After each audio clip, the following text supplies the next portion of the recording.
Mapumaya I Faafetai Samoa. Si o tātou mamoli la au whonga. Le vi inga ma le Faafetai le atua lo tātou tau taisili. O lona alo whatu noa. Wa e manui ai whatau tainga o le nei aso.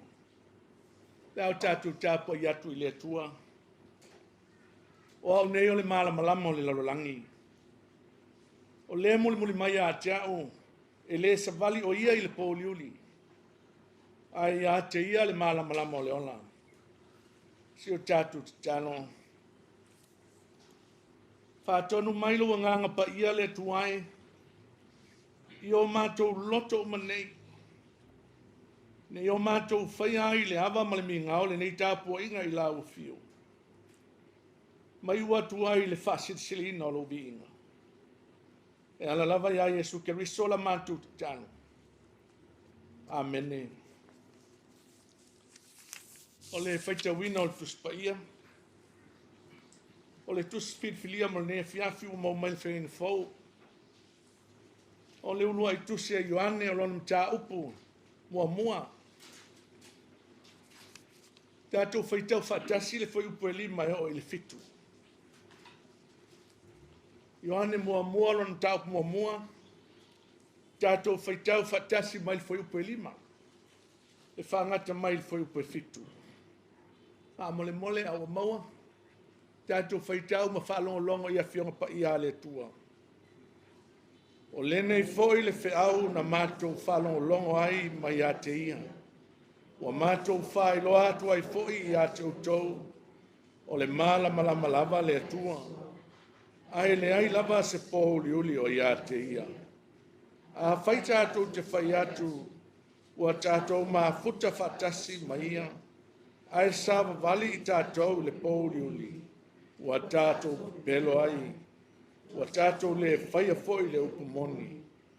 Ai a whai tātou te sava vali le malama. Whapei ona iai o ia I le malama. Ona tātou mā futa whatasi ai lea o le tasi ma le tasi. O le toto foi o Yesu ke riso lo na alo e whaamamai na ai tātou I ang sala o malama. Ia whaamani mai le tuang. I tātou whaitau ma le whaalongolongo I ana whionga pa ia. Tu mawatu I a te ia o le vi inga ne ia o I le whaamabau. O le launga I le suafa malu o le toto tas pa ia. O le tama o le halo ma le ngangsa. Amen. Mua Ioane o lona mtau mua. Whaunga ina upo o lo whai upo fitu. Whai matua o ni mafo whaunga whale nganga o le ne Afiafi. Whaunga o le au tue whitawina. Ai a whai tō te sava vali le mamalama. Whapei ona iai o ia I le mamalama. Ona tātou mafuta whatasi lea o le tasi ma le tasi. O le toto foi o Yesu ke risolo na alo. E whaamamai na ai tātou I ang sala malama. O le manatu o tue ta ia lai ni mawhawhaunga whale anganga le Afiafi whapea. O whamanu ianga o le sava vali whatasi I le malama. O whamanu ianga o le sava vali whatasi I le malama. O le malama I le moli maua Ioane. O le atua. O lana moli mau lea o lo tau ave I ana tusinga uma. O lana whiau tau longo lea. O le atua. O le malama. O le malama ua liutino te ngata e ala ia Yesu ke riso. Le malama sa iai le amatanga. Ina ua mua I whata oto e le atua ana fuafuanga. Le aua liutino matino mai. E ala ia Yesu ke riso il fianifo. O le whiau leo le fuita mo whai Ioane. Ia matuano fo fale ia aio fina ngano o le auso kerisiano ia sia ititi I ono po le ua ta ua ni o taki. O e wa mata o na whaapongi saina, e nisi o hao onga matali tonunga se, o lato fatua tuanga. Maanga i na o ia ai le maftanga, mafanfan.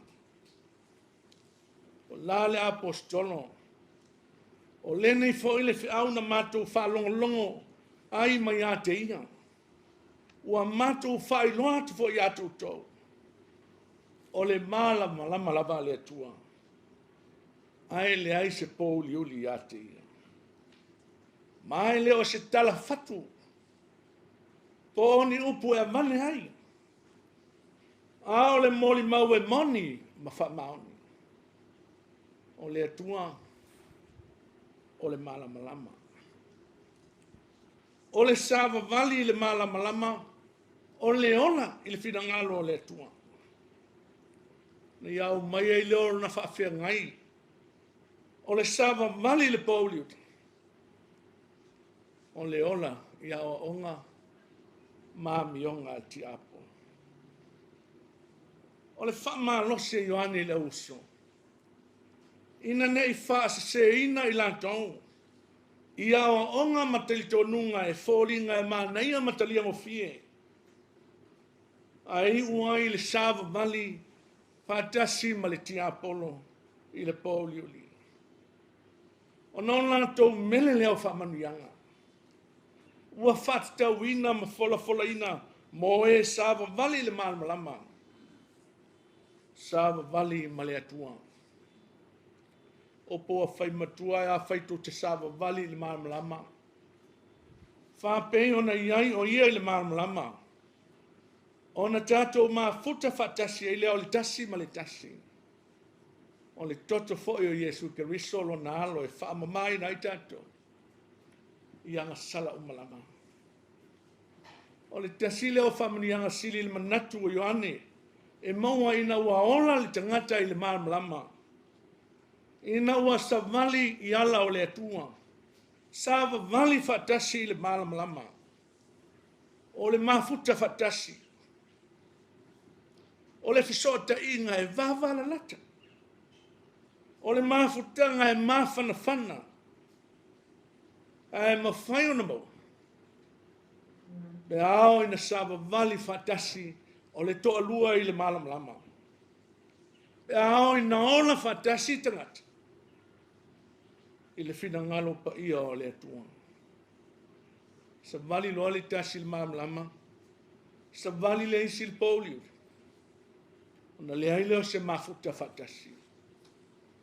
Le maua le mawhanawhana o le mafuta. Ma le atua. Ai le ngata i le mafuta whatasi. Ai whamamaina te ngata uma e sava vali le malama. Ai a lato wanga sala uma. I le tonto Yesu ke riso le alo le atua. O manuia ia ua toe whaamanatu e Ioane. E whai mo e sava vali le malama. O manuia e whaavavau lona tāua. Samoa malau whaafonga li ni Afiafi. Ua le asa se aso. Ma se mea e tupu i lau tau sio mianga. Malo tātou sio mianga. Mea ua tutupu. Ua tangi ai le matua mo o mia o lo tātou malama. I le wheau e pe o ne tau longo mai ane. Ma o tātou te lia i o tātou loto. Ua oina o ia maftanga tonu ainga. Ua mava onu o i tū malo. Ua whelauto ai tai o atunu o mawhainga malo. Ua le aini whisota inga vāvala late i tonu e kālisia. Ua le sava vali whantasi ma le atua. Ua outou sila ma o vāma ai. Ua oina whātālonga i vai le ola inisi. Ai pele o ni whailo e ia i tātou te ilo ai. Ua whaingofia atu i te ngata. O Natalia le sava vali le pōliuli. Nai lo le sava vali le marmala.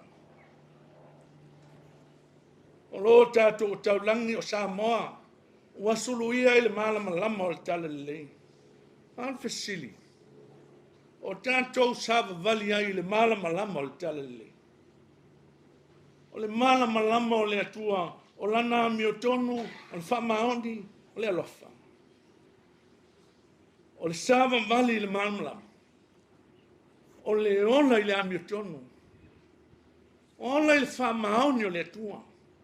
Nau i le alofa. Te mea tātou te le whai ai e mea. Ua tātou fili sava vali le pauliuli o ala o le lalolangi, ala o le tiapolo. O le taunu unga. Le ala i eile mau mea leanga. Ma mate ngā o lo tutupu maalia e ine yasu. A wae whaawo amal tiapolo. E savali ai pong sao le pauliuli. Ma puna mai taua ma whewaiwai inga. Wa o ia le mafuta fatasi. Wa le ai se ngā lue fatasi. Wa le ai se whialo lo whai ma se whtausiai. Wa le la ngona le tasi le tāua o leisi. O le lui mo tātou uma. Sava vali le malamalama. Ola i ala o le atua. Le ana wha i loa atua toa mai. E ala ia Yesu Keriso. O Yesu lavan whitalai. O au nei o le malamalama o le lalolangi. O le muli mai a te au le savali. O ia i le pauliuli. A ia te ia le malamalama o le ona. O le atua. O le malamalama. O le ona o tangata. Ua i le lalolangi e ala ia Yesu Keriso. O lo tātou sava vali i le malamalama, ona i le fina ngalo Keriso, o lo tātou sao tele lea, i le whaasusulu atu o le malamalama le laulangi. Le malamalama o matua mo mia i neuna po, i mea wa whaapong sa ina i le laulangi. Tātou moli mawina, le tele o mea o tutupu, o mautinoa ina ai le tua tele, ua le fili e ola i le malamalama o le atua. Ua le mawhai o na tupu si whaalfaninga. Ua le mawhai o na mo se mawhanawhananga i tono mawhtanga. E le ngata i nāta ngia ai ke riso. E vi i ai lo tātu wali i. Whamoe le ai pe o na tau mwhai mai o ane. O le whamoe watu i na mai tātu te whai loa atu. I le tā ua o whaamanuyanga o e sāwa vali whatasi i le malamalama. O e sāwa vali ma soi fua i le soi fua na whaawa o mai Keriso. O le whaamoe ma whai o na whai ai tangata uma. O e sāwa vali le malamalama. Ma o lātu taunu unga o le manuia sirisiri. Le ona whaava mau a sao nia e ale soi fua pa i o Yesu Keriso. O le malamalama o le laulangi. E maua e le mafutanga e whaava vau maia. O le manuia lea. O maia o na tapena ina. Moe ua sāva vali whatasi maia. Sāva vali i le malamalama. O e ua whaamangalo ina i le toto o Yesu Keriso. Le alo o lo tatu atu. A lato wang salauma. Le usoe. Manatua. O whaamanuyanga o le ola e savali. Whaatasi ma Keriso savali le malamalama o le atua. O manuyanga. Whaamanuyanga i le ngata i nau ngā tuplanga. Ai whaavavau lava lona tāua. O no Yesu. Amene. Tātou ki pese le pese. E ono tol se lau ono sfu matolu. Tol se lau ono sfu tolu le vi ingo le tua. Tātou te pese.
O tātou te talo le Faafetai, Faatuisenga, o tātou mana onga, ma le te talo whaamanuia, tātou wifo ma te talo I le atua.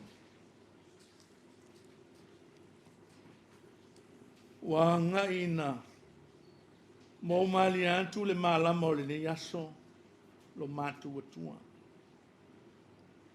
Wa fau mai foi le pongisa e ufitia I o tangata. O mātou la ngona I fo ma le loto whaanga e tia. Le te tau ma le ono mea na o mātou toi afe atu. Whaafoi atu le vi inga o le whaamano ma le whaanetanga I lo suafa. Faafetai lo walofa wawa mātou mautinoa. Se anoa lava lo walofa na leo ina ma tausia ina ai si o mātou atunu. A o mātou o iai ala o wha moenga SS o le malama walu atu. Wa e tai mai ai o lātou ainga. Ua mapu ifo ai whiau mga aluenga. Wha naui a o onga. Saunga le mo le whailo inga ma le tāpua inga mātua o mātutua. O eo lo o pō le whala. Mauna le mulilai le aso ma le aso e tāpua ia whaiva o Samoa ma on tangata. Faafetai lo mātua tua. Faafetai a wā o whaiva o tangata e le asa mani whaingata. A wauri masao mea o mamai lama I le taitainga. Ai la tau e tutofi mo le malo Samoa. O no mai tu malo ainga. Ao e kale sia e fia. Ua mapu ane ai wha moen. Ua tautanga e le so. Ao lau a fio lava. O le afuanga o le taunu unga manuia o wha moen o lau whana. Faafetai. Ua e wha soa te mau ainga. O to mai maanga wā ese. E ngalu e ina o te ngata. E atia e ai ainga. O noo. O tu malo le atu noo. Ma tau tuai lau e kalisi. Ua le wha pito foi lau wha soa I se tasi. Ua tutusa I mato uma I leanga le tufa mai o lau fio. Ta mao ainga o le tino. O le oa o le mafau le poto ma le ata mai o le toa wha ma le uta. Ua e whawhanga fo I le ngā lala wha le nganga o tangata. Wha malo sia I lātou. I o lātou wāla wina ese ma le whatau nui. Faafetai lo mātou atua. Ina wae wha manatu mai pēa I mātou e ala I lau tusipa ia. Manuia o e sāwa vali le mala malama o lo walofa. Manuia e tū mau e wha mau. Manuia e mau pōpo ai a inga o māwhutanga ese. Pe hao ina mātou talia lea wala au. Ma o mātou wala ina. Ia ola I le mala malama o lawa fio kewiso. Faafetai a wawa lewa lama o na suluia o mātou lau whanua I lea mala malama. Le tala le lei le whao le tanga. Ai lava I tu aso e ngalo ai mātou. Maanga iai na mātou muli atu I le pauliuli. Ai Faafetai. Ua toe wha manatu mai au whionga iai mātou. Pei whona mātou wha longo I le Afiafi. Faafetai I le anganga o le poto. I le anganga o le mawhai o la ua whiolo tauto lua ina o tangata. I le ngata I le au mawai tono si o mātou atunu nei. A o le tautua o whaia I atunu I fafo. I tawha e whio le lalolangi ua nofo mau maati aia. Faafetai lo mātou atua. Ona o lau tala le lei e ala ia Yesu Keriso. Le tala ua whaasopolia I tulu inga e whio le lalolangi. Le tala ua mauai wheso ta inga vāvā lata. A ua mauai lo mātou fia ma le oli lo mātou mautinoina. A mawai le neiola le tūmau. Ua iai le ola whaavavā ua tāpia neina. pe a fai mātou te tūtū mau le whātua wha maoni lau fio. Whai lea mau mātou manuia sisi. Ia tu mau I lau fio lo mātou watua e to tasi, o le vi inga, o le wha manu, ma le wha litanga. Nei o lava I le wha mau. O mātou wha to ese ma le loto wha mau lalo. Wawa le tusa lau fio le atua amiotonu, ma le tali atu a Samoa maona te ngata. O mātou vai le tele, o vaenga o le ola e te tau na mātou malo losia. O mātou whaia le tele o mea e le tusa ma lau fina ngalo. O le ngata I nā tangia ia mātou taita inga. Awa mātou fuanga e whatino. O la mātou tautua I vaenga ese o le soi fuanga ua au na ma tautua ai lea tangata ma lea tangata. Lea tu ai wa e sila mai I a Samoa ma ona tangata. O la mātou ai oinga ma le loto wha maula. Wha ngalo mai. Mai lava I lea ua whai ma whaao le malo Samoa. Ona taitai wha le malo, taitai o e kālesia. Taitai fo yo ainga, e o lava I dāia mātou whana.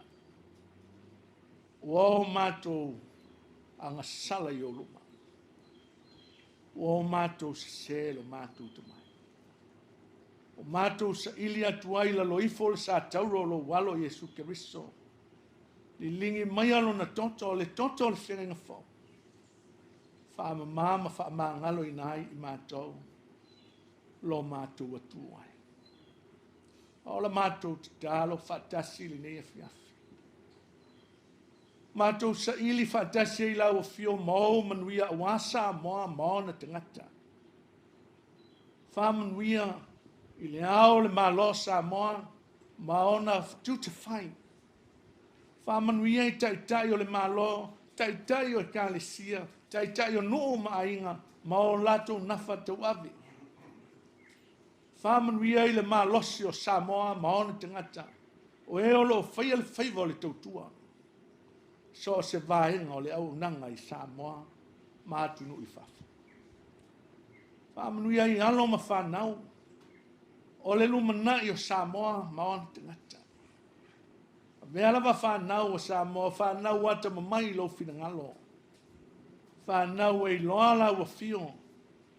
Whanau e te whaongaina mo au whiau mau ngā luenga. O whanau e loona whaasulu atu lo mala malama I le lalolangi. Lo mātou atu ai o mātou te talo. La mātou sāwalinga I leanga atu I tau whaiwi ua le nei tau sanga. Se e malutia le soifua ma lo mātou wola. I o mātou folau I langi mai le alofa o lau fio. Tau manuia wha moenga ese. Ia tō mau ale vi inga e foi I lo suafa lo mātou matai. O e o le malolosi, ma mai ma whengai ma Faafetai uli li nei aso, o whanoa noanga foi, ma awhianga ese o le ola. Mātou te talo, e iai le file e mō, ma le anga le leo lau fio. I lātou o iai pēa I ngā luenga whaau wau, mō le manuia o Samoa. Whaamanuia I lātou tautua lo mātou te mai. Sāu nia fo I lo no, ma lou atu no o Samoa. Mō mālo longa o le pō, ma wani mālo longa file mō. Ka pena I nai lo mātou mālosi mō whiau o le aso fau. Pe āma moli atu iai le soifua ma lo mātou wola I lo walofa. O a mātou te talo ia. Whātasi ma le tele o te talo le leoa o I loto lo watunu o lo mātou atu ai. Ua o mātou wala au ia e whaafonga ina le te mai. A ia whaia pēa lo whinangalo. Aua lava o mātou loto. O mātou te talo e ala ia Yesu lo mātou ali I whaola. Tu mau mai ai o mātou lunga o Samoa I so se tafa o le lalolangi atoa, ma lunga o lau foanga pa ia lo mātou atua. O le manuia ma le file mua o la ua fio le atua le te maa. O le alofa silisili ese o Yesu ke riso lo mātua li faola. Ma le mafutanga e le mawai ma lo wanganga pa ia. Nei o i le whaavavau lava. Amene.